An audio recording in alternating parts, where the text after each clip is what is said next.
জীবন মৃত্যুর সন্ধিক্ষণে হাদি, প্রধান উপদেষ্টার সাথে পরিবারের সাক্ষাৎ, সর্বোত্তম চিকিৎসার আশ্বাস, হামলা পূর্ব পরিকল্পিত, ঐক্যবদ্ধভাবে মোকাবেলার আহ্বান। চলমান পরিস্থিতিতে বিভিন্ন দলের সঙ্গে প্রধান উপদেষ্টার বৈঠক, হামলা করে নির্বাচন বানচাল করা যাবে না, ঐক্যের ডাক নেতাদের।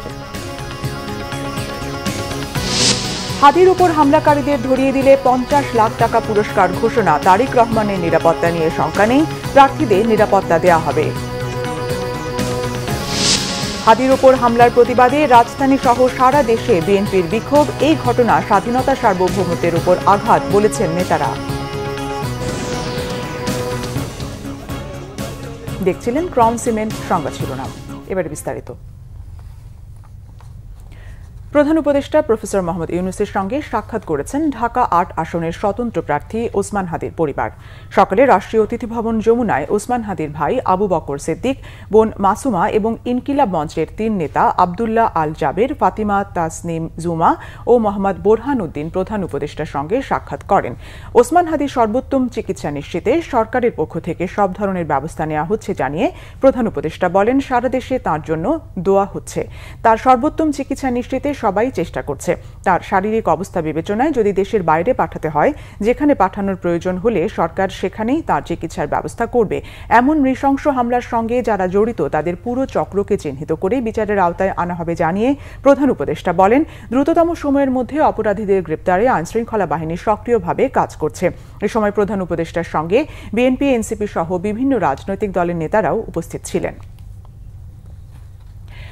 হাদির উপর হামলা গণতন্ত্র বিরোধীদের কাজ বলে মন্তব্য করেছেন বিএনপির স্থায়ী কমিটির সদস্য সালাউদ্দিন আহমদ। বলেন, ওসমান হাদির উপর হামলা বাংলাদেশের উপরই হামলা। ফ্যাসিবাদী বিরোধী ঐক্য অটুট রাখতে হবে। আগামী জাতীয় নির্বাচন যে কোনো মূল্যে অর্থবহ করা হবে। সালাউদ্দিন আহমদ আরও বলেন, নির্বাচনকে সামনে রেখে রাজনৈতিক অনেক মতবিরোধ থাকতে পারে, তবে সেটি থাকবে ফ্যাসিবাদ বিরোধী। দুপুর 12টার দিকে রাষ্ট্রীয় অতিথি ভবন যমুনায় প্রধান উপদেষ্টার সঙ্গে সাক্ষাৎ শেষে গণমাধ্যমে এসব কথা বলেন বিএনপির স্থায়ী কমিটির সদস্য সালাউদ্দিন আহমদ। আর জাতীয় নাগরিক পার্টির আহ্বায়ক নাহিদ ইসলাম বলেন, হাদির উপর হামলা কোনো বিচ্ছিন্ন ঘটনা নয়, নির্বাচনকে বানচাল করার ষড়যন্ত্রে আওয়ামী লীগ এমন ঘটনা ঘটিয়েছে। অভিযোগ করে নাহিদ ইসলাম বলেন, ভারত সরকারের প্রত্যক্ষ ও পরোক্ষভাবে মদত না থাকলে এমন ঘটনা ঘটাতে পারত না আওয়ামী লীগ। আমাদের মধ্যে রাজনৈতিক বিতর্ক হতে পারে, সামনে নির্বাচন, বিভিন্ন রকমের রাজনৈতিক বিতর্ক হবে, কিন্তু আমরা ওই পর্যায়ে বিতর্ক করব না যাতে করে আমাদের ঐক্য বিনষ্ট হয়। আমাদের চেতনা হচ্ছে জুলাই 2024-এর ছাত্র গণ অভ্যুত্থানের চেতনা, প্রত্যাশা, জন আকাঙ্ক্ষা, এটাকে আমরা ঊর্ধ্বে তুলে ধরব এবং জাতীয় ঐক্য হিসাবে আমরা ফ্যাসিবাদ বিরোধী জাতীয় ঐক্যকে অটুট রাখব। এই জায়গায় আমাদের কোনো আপত্তি নেই। প্রধান উপদেষ্টাকে আমরা বলেছি যে সরকারকে আরো কঠোর হতে হবে, নির্বাচন কমিশনের উপর সেই আস্থাটা থাকতে হবে যাতে তারা সবাইকে নিরাপত্তা দিতে পারে, এবং অবশ্যই ওসমান হাদির যারা হত্যা চেষ্টায় জড়িত আমরা তাদেরকে তো অবিলম্বে আজকের মধ্যে আমরা গ্রেফতার চেয়েছি, এবং শুধু তারাই নয় বরং এই যে পরিকল্পনার সাথে যারা জড়িত তাদেরকেও যাতে সরকার কঠোর ব্যবস্থা নেয় আওয়ামী লীগের বিরুদ্ধে। এবং আমাদের আরেকটা জিনিস মনে রাখতে হবে যে আওয়ামী লীগ এই সকল পরিকল্পনা করতেছে দিল্লিতে বসে। হাদির ওপর গুলিবর্ষণকারীকে ধরিয়ে দিতে পারলে 50 লাখ টাকা পুরস্কার দেওয়ার ঘোষণা দিয়েছেন স্বরাষ্ট্র উপদেষ্টা জাহাঙ্গীর আলম চৌধুরী। ইনকিলাব মঞ্চের মুখপাত্র ও ঢাকা ৮ আসনের সম্ভাব্য স্বতন্ত্র প্রার্থী শরীফ ওসমান হাদির হামলাকারীকে ধরিয়ে দিতে পারলে তার জন্য সরকার 50 লাখ টাকা পুরস্কার ঘোষণা করেছে বলে তিনি জানান। শনিবার সচিবালয়ে আইনশৃঙ্খলা বাহিনীর কোর কমিটির সভা শেষে সাংবাদিকদের একথা জানান তিনি। স্বরাষ্ট্র উপদেষ্টা বলেন, হাদি ক্রিটিক্যাল কন্ডিশনে আছেন। তিনি বলেন, ওসমান হাদির উপর আক্রমণের ঘটনা আসন্ন জাতীয় সংসদ নির্বাচনকে বাধাগ্রস্ত করার অপপ্রয়াস। জাতীয় সংসদ নির্বাচনকে বাধাগ্রস্ত করার যে কোনো ধরনের অপচেষ্টা অন্তর্বর্তী সরকার কঠোর হস্তে দমন করবে। বিএনপির ভারপ্রাপ্ত চেয়ারম্যান তারেক রহমানের দেশে ফেরা নিয়ে নিরাপত্তার কোনো শঙ্কা নেই বলেও জানান স্বরাষ্ট্র উপদেষ্টা। ওসমান হাদিকে গুলির ঘটনায় প্রায় ২৪ ঘণ্টা হতে চললেও কাউকে গ্রেফতার করতে পারেনি আইনশৃঙ্খলা বাহিনী। ওসমান হাদিকে গুলির ঘটনায় একজনকে শনাক্তের দাবি করেছেন Dhaka metropolitan police commissioner Sheikh Mohammad Sajjad Ali.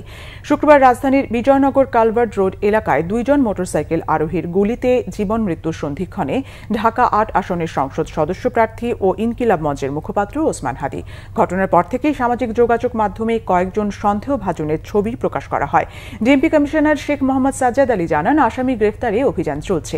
সন্দেহভাজনের ছবি প্রকাশ করে ডিএমপি। সিসি ক্যামেরার ফুটেজে দেখা যায়, জুমার নামাজের পর কালভার্ট রোডে রিকশায় যাচ্ছিলেন ওসমান হাদি। তার পেছন থেকে আসা একটি মোটরসাইকেল থেকে গুলি করা হয় তাকে। একটি গুলি করেই দ্রুত পালিয়ে যায় ঘাতকেরা।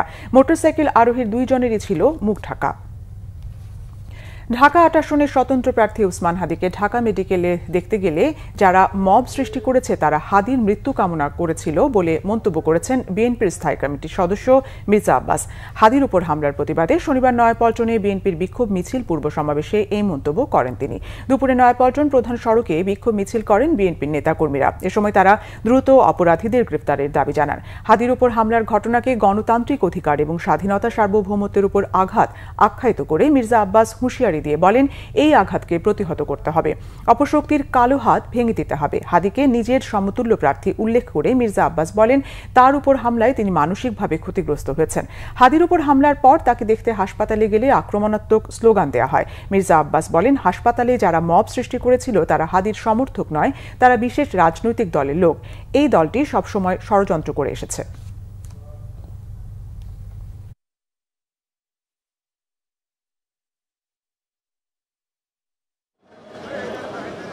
তখন তারা আক্রমণাত্মক স্লোগান দিচ্ছিল।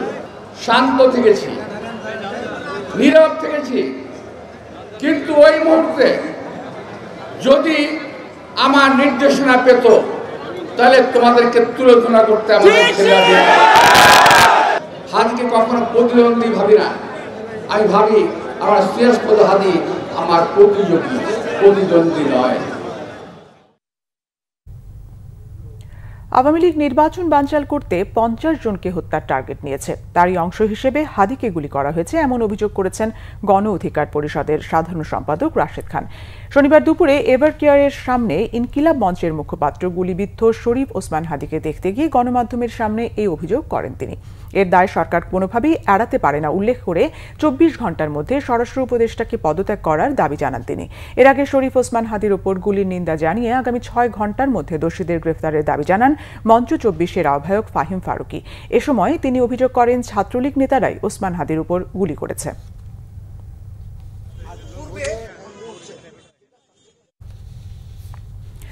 পতিত শক্তি যারা পালিয়ে গেছে তারা দেশকে অস্থিতিশীল করার চেষ্টা করছে।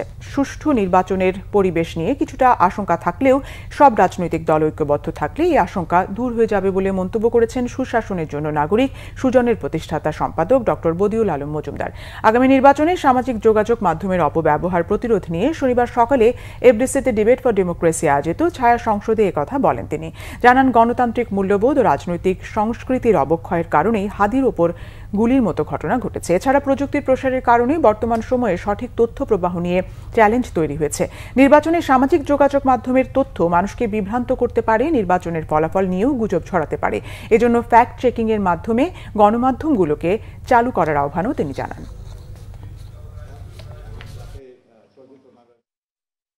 এই ছিল এখনকার মতো। পরের সংবাদ সন্ধ্যা 6টায়। এর আগে 5টায় রয়েছে নিউজ টপ 10 দেখার আমন্ত্রণ রইল। এছাড়া বাংলাভিশন সংবাদ ও সংবাদ সংশ্লিষ্ট অনুষ্ঠান দেখতে ভিজিট করুন www.bvnews24.com ও facebook.com/banglavishannews এবং সাবস্ক্রাইব করুন youtube.com/banglavishannews।